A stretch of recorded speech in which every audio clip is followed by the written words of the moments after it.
सत्य श्री ओम। पौराणिक कथा के अनुसार असुरराज हिरण्यकश्यपु का पुत्र प्रहलाद बहुत ही भगवत भक्त था, बहुत ही महान भक्त था। भगवान का सदा श्री हरि के स्मरण में ही लगा रहता था। उसे वे भगवान श्री हरि पूजा करने से मना करता था, किंतु जब प्रहलाद नहीं माने तो वह हिरण्यकश्यप उसे मारने के अनेक उपाय करने लगे। अनेकों उपाय उन्होंने किए। पहाड़ पर ले जाकर गहरी खाई में गिराया, तब भी भगवान की कृपा से, श्री हरि के आशीर्वाद से उनका बाल बांका ना हुआ। अस्त्र से मारने का प्रयास किया, किंतु फिर भी भक्त प्रहलाद का बाल बांका नहीं हुआ। कितने ही प्रयास हिरण्यकश्यपु के विफल हो गए।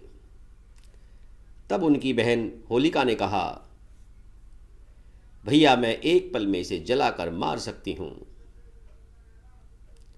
मुझे वरदान है कि मैं अग्नि में नहीं जल सकती। मैं इसे गोद में लेकर जलती अग्नि में बैठ जाऊंगी और वह जलकर मर जाएगा और मेरा बाल बांका भी नहीं होगा।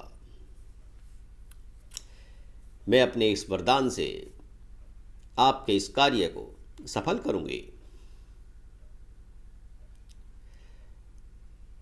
होलिका के लिए एक अग्नि प्रज्वलित की गई।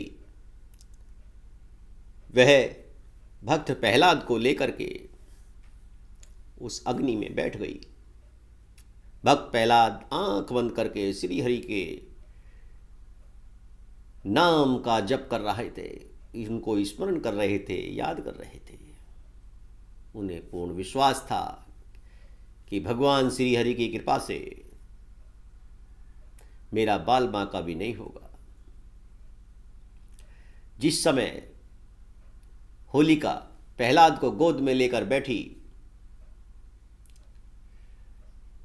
जिस चादर को उन्होंने अपना कवच बनाया था, जिस चादर के बारे में बताया गया था, जिस चादर के बारे में वरदान था कि जो उस चादर को ओढ़ लेगा वह अग्नि में कभी नहीं जल सकता। होलिका ने वह चादर ओढ़ी हुई थी। तभी बहुत जोर से हवा चली और वह चादर होलिका के बदन से हट करके भक्त प्रहलाद के चारों तरफ सिमट गई।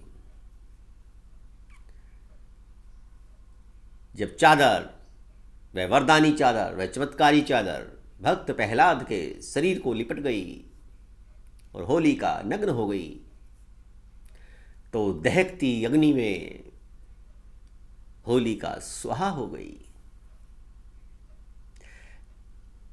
जब अग्नि शांत हुई तो भक्त प्रहलाद मुस्कुराते हुए श्री हरि का स्मरण करते हुए, नाम जप करते हुए बाहर आ गए और होलिका राख हो चुकी थी। भक्त प्रहलाद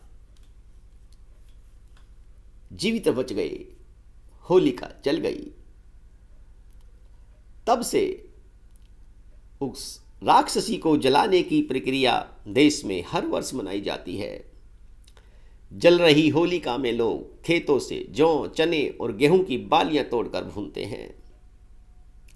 यह भूनने की क्रिया का अर्थ है कि सर्वप्रथम अपने देवताओं को आहुतियां प्रदान करते हैं। आहुतियां अग्नि में ही दी जाती हैं। उसके बाद प्रसाद स्वरूप अन्न घर ले जाते हैं, अर्थात उसके बाद गेहूं, जौ आदि की कटाई शुरू होती है।